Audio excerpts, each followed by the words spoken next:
Hi guys, today we are going to see how to create a project in Dcoder.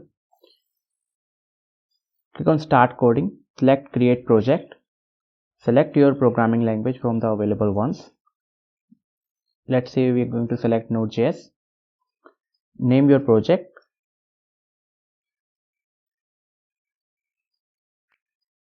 Click Create. Choose a project if you have a requirement of multiple files. Otherwise, choose single files. It's now connecting to our project. Okay. The environment is set up. Go to the main file. You can make your changes over here. Once you make the changes, press the run button.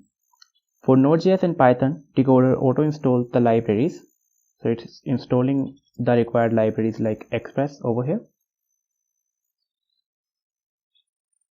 Now has connected to the server. You can see the output in browser or the terminal if it's a console app.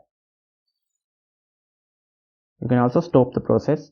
So when you press this run button, I just want to share a tip. You can go to this Dcoder run file and change your run commands. When you press the run button, the commands written in these files will be running in your terminal.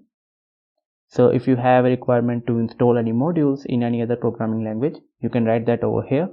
And when you press run button, like I can say over here npm I express, and that will install the express module. So that's all for this tutorial guys. I'll see you in the next one.